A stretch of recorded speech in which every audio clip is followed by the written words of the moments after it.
Hey gardeners, Amy here with Garden Up. Today I want to talk about creeping bellflower.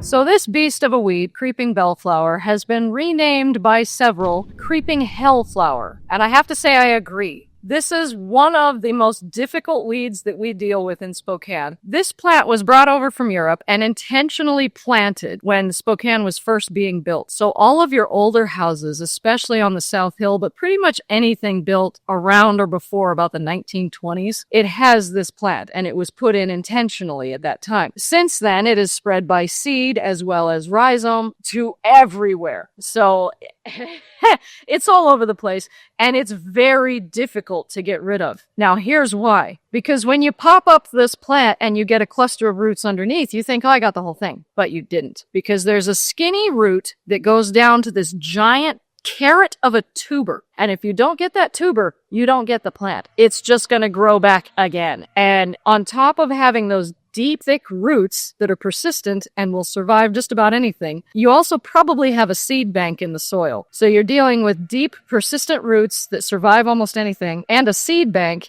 that stays viable for a very long time. So how we deal with this plant, it takes us 2 to 3 digs to get ahead of it. There is hope, I promise. It's hard and it takes commitment and dedication. You have to be more tenacious than the plant is. And that's saying something in this case. So once we finish digging it out the first time, then we let the soil sit and we water it really well. And you want to let it sit for anywhere from 2 to 4 weeks. It might even take 6 weeks. There was one time, the first dig in the back of my house, we had Campanula all up and down the fence line when I first moved in. And the guys that I had do it did such a good job that it took 2 months for it to start sprouting again. And it was just a few here and there. So they did a really, really good job. But basically, you let it sit and you water it. And what that's going to do is it's going to encourage those roots that got missed. They're going to sprout and grow.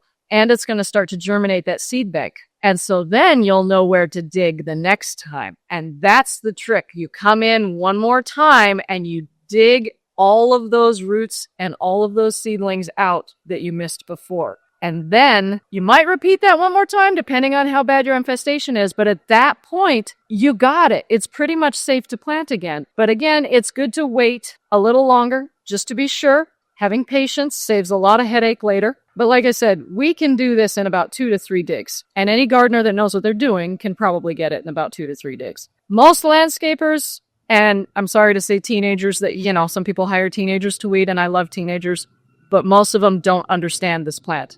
So make sure if you hire somebody to help that they actually know what they're doing. So I've already filmed a full video on how to eradicate this plant with step-by-step instructions and everything. So I'm not going to repeat too much here. If you want to watch that, check the link up here or in the description down below. So thanks for watching, everybody. I hope this was valuable to you. If it was, remember to tell me by hitting the like button. If you have any questions, leave them in a comment down below. And if you haven't already subscribed, please do that so you get more gardening content in your video feed every week. And on that note, everybody, thanks again for watching. I'll see you in the garden.